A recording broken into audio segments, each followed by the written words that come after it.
Assalamualaikum warahmatullahi taala wabarakatuh dan salam sejahtera. InsyaAllah pada hari ini saya akan berkongsi dengan anda semua berkaitan mengenai dadah. Dadah ni pada 23 Februari tahun 1983, kisahnya Jawatankuasa Kabinet Anti Dadah telah mengisytiharkan dadah ni sebagai musuh negara.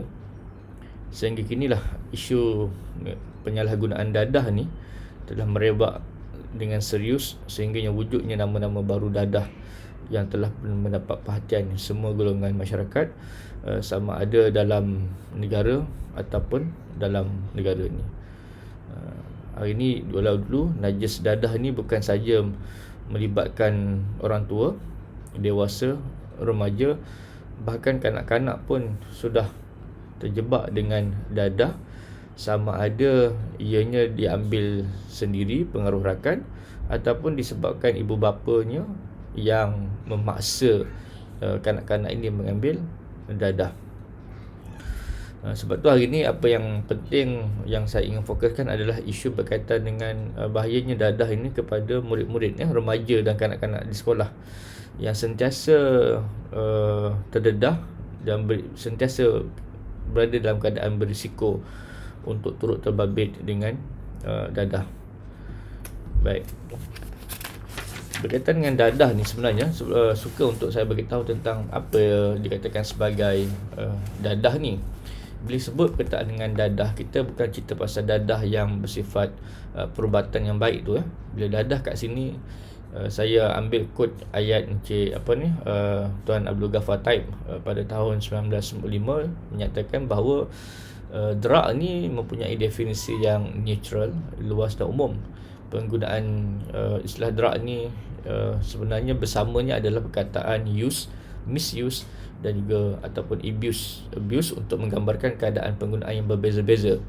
Ia berbeza dengan istilah dadah yang mempunyai definisi yang lebih khusus, iaitu perkara yang spesifik, iaitu jijik dan mesti dijauhkan daripada manusia. Baik, so bila balik kepada isu tadi, Abdul Ghaffar Taib ni telah mendefinisikan dadah ni sebagai bahan yang mendatangkan kemudaratan kepada kesihatan seseorang. Dia boleh mudarat, boleh merosakkan kita punya fizikal, jasmani, rohani, mental dan emosi kita disebabkan oleh penggunaan dadah tu tadi. Baik.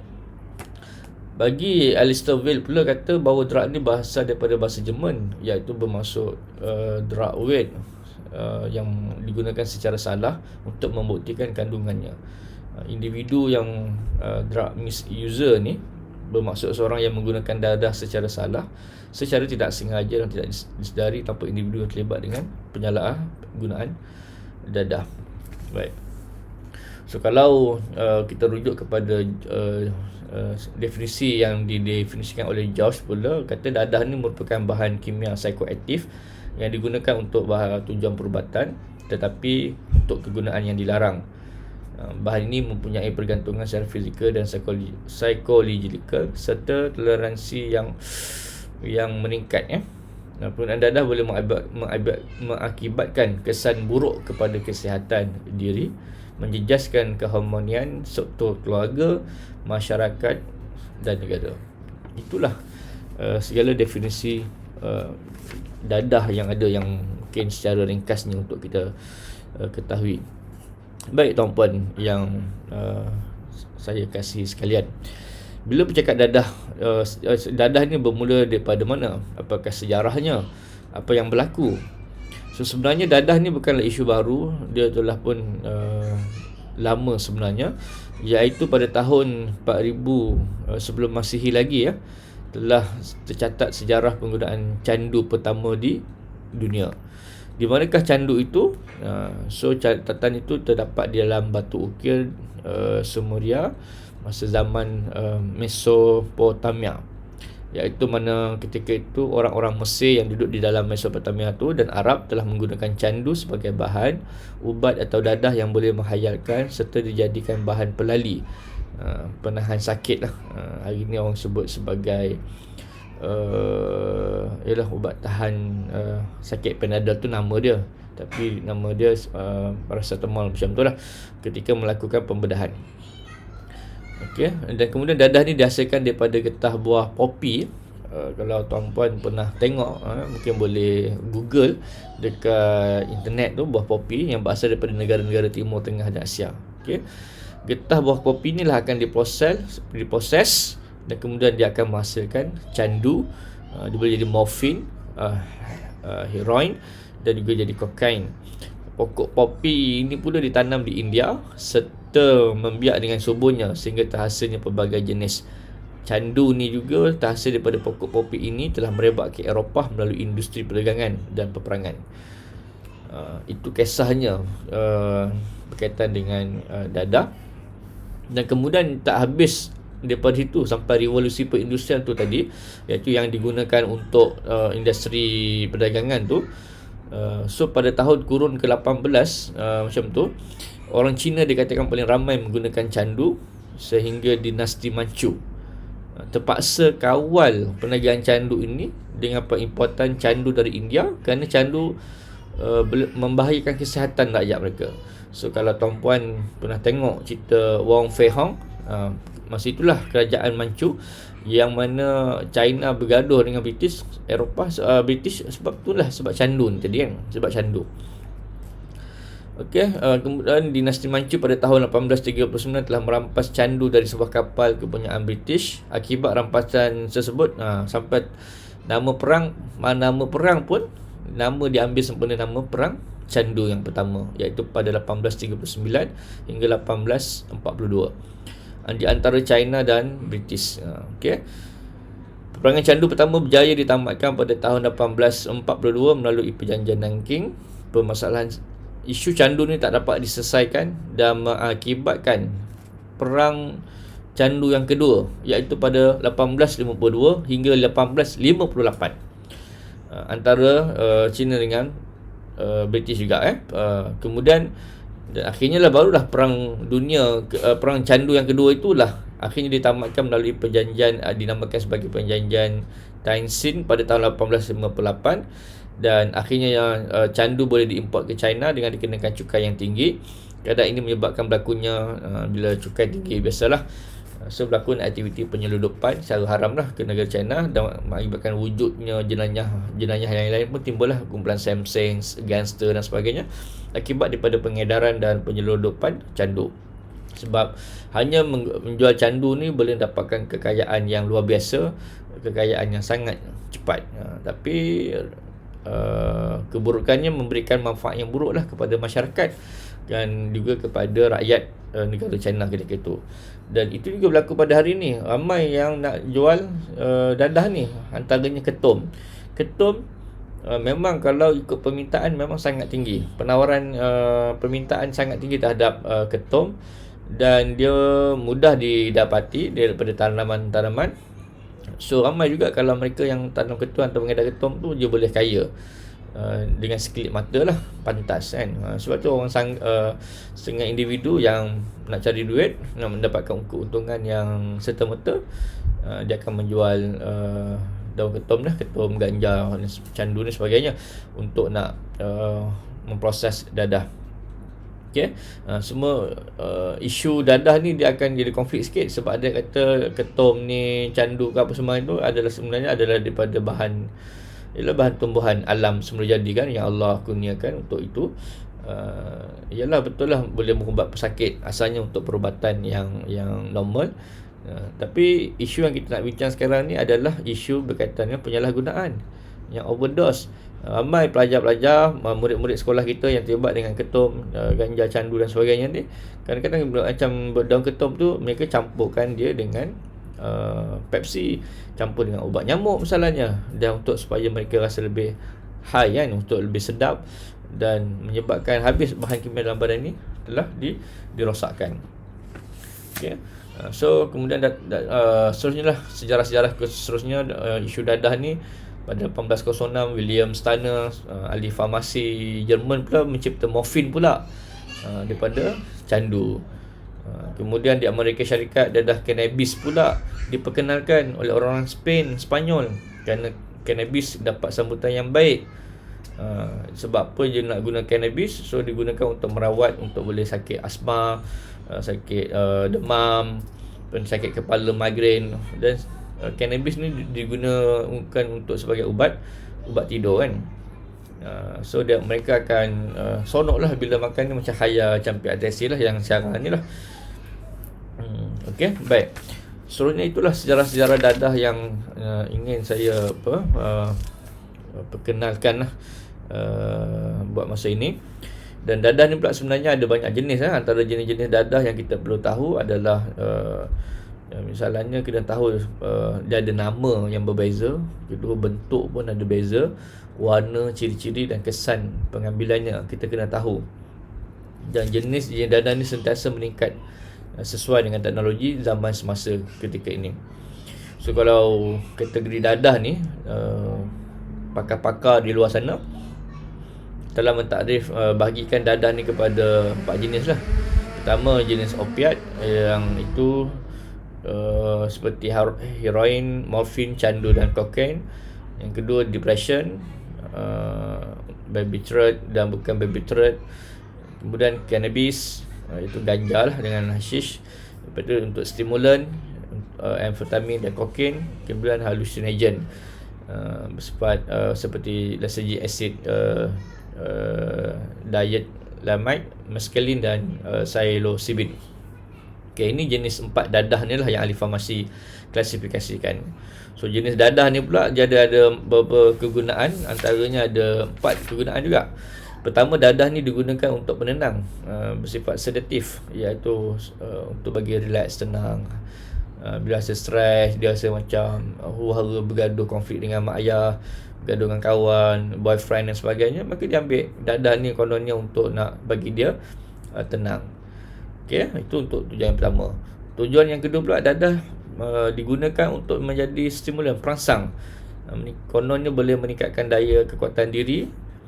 Okey, dan inilah biasanya disalahgunakan oleh atlet-atlet lah, atlet sukan misalnya, supaya dia dapat meningkatkan kekuatan diri lah untuk lari laju, ataupun artis untuk nak bagi menyanyi. Dan bila buat show tu supaya kuat kan, memang nak jadi artis ni dia penat kan. Untuk buat show tu kadang ambil masa 4 jam, 8 jam berdiri macam tu kan. Kerjanya pula waktu malam, buat konsert malam-malam, ataupun kalau nak berlakon drama filem, siang malam berlakon ni. Jadi mereka gunakan untuk kekuatan. Untuk murid pula kononnya lah, untuk pelajar ni kononnya nak cemerlang, dia nak work hard study, malam tu tak nak tidur, kononnya nak baca fokus. Maka ada juga yang pelajar yang terlibat dengan drug ni, kononnya untuk nak fokus ni. Dan yang ketiga adalah berkaitan dengan khayalan. Ini just macam ganja lah, dia nak seronok, happy saja, nak berkhayal, main-main ambil macam tu je lah. Dan yang keempat adalah fungsi dia adalah iaitu jenis narkotik ya. Yang mana kegunaannya adalah untuk meningkatkan rasa keseronokan lah. Biasanya digunakan waktu pergi kelab malam, nak buat pesta lia. Sekarang ni kita tak sebut bagi sebagai pesta lia.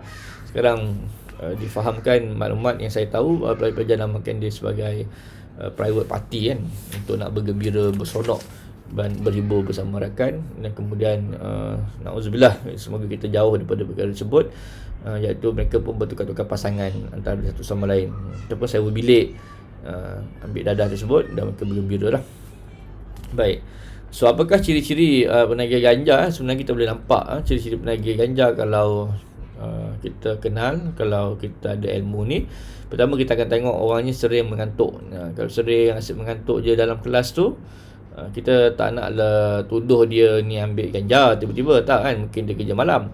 Tetapi kalau setiap hari, setiap masa tidur, something wrong lah. Yang tu mana guru kaunseling ataupun guru kelas ataupun guru subjek, dia perlu tengok tingkah laku dia. Kalau dia tidur, sentiasa tidur je, ngantuk je, something wrong. Kemudian mata dia kemerah-merahan. Yelah, kita ingat orang tak cukup tidur mata merah kan. Kemudian wujud kegembiraan, dia tiba-tiba gembira je. Kemudian kalau dia cergas tu, cergas lain macam, aktif sangat. Lepas tu dia mudah boleh ketawa pula. So dalam satu masa tu dia boleh berubah sekejap je kan, macam swing mood macam tu lah. tambah selera makan dan wujud ketidakseimbangan. Ini nampak ni, kalau ada ciri-ciri tu dalam satu masa, dia ni ada ciri-ciri penagih ganja. Walau bagaimanapun, kita jangan terus tangkap dia, jangan tuduh dia, accuse untuk dia, kita dakwa dia sebagai seorang penagih dadah. Kena tanya dulu, kena siasat, cakap dengan baik-baik. Biasa itu peranan sebagai guru kaunseling lah. Tahulah skill, cara nak pujuk, cara nak mendengar, memahami isi hati pelajar ni. Baik, so apabila kita menggunakan ganja, sesiapa yang gunakan ganja, dia akan hilang sebenarnya daya kawalan keseimbangan, balancing dia hilang kan. Dia akan hayang lah, jalan pun macam apa je kan. Lepas tu daya ingatan dia pun akan terganggu, hilang. Kemudian kadar jenutan jantung dia pun macam laju, kemudian boleh mengakibatkan maut sebenarnya kan. Dan yang lagi kesian adalah ganja ni sebenarnya boleh menyebabkan buah pinggang, radang buah pinggang, disebabkan oleh tekanan-tekanan lah, kromosom, penekanan ke atas, konsentrasi plasma, testosteron sebagainya lah. Dia paksa testosteron tu untuk nak gembira. Sepatutnya dia akan gembira waktu dia gembira, tapi sebabkan dia force, akhirnya boleh jadi begitulah. Baik, kemudian kita akan tengok candu pula. Kisah candu ni adalah ciri-ciri penagih candu yang kita tahu adalah seorang yang dia akan nampak cemas, rasa sugul, kemudian dia akan rasa hilang selera makan, dia akan mengadu macam susah nak buang air besar, sembelit mata, lepas tu hidung pun berair kan. Dia macam tu kan, maksudnya sikit dia macam sesema tapi tak sesema pun. Lepas tu macam nak muntah sebagainya. Itu ada ciri-ciri sebagai seorang yang penagih kepada candu. Dan candu ni dia akan menyebabkan impak dekat, dia ada masalah isu psikologi. Lepas tu dia akan pergantungan fizikal, perut akan rasa macam tegang, dia akan rasa sesak nafas, dan kemudian paru-paru dia akan rosak lah. Itu ciri-ciri orang yang penagih candu. Baik, bagaimana pula dengan morfin? Morfin ni, orang yang ada ciri-ciri ketagih dengan morfin ni, kita boleh tengok dia ni mudah mengantuk. Sama lebih kurang macam tadi yang ganja tadi kan, cemas, cuma tambah je up sikit orang ada candu ni.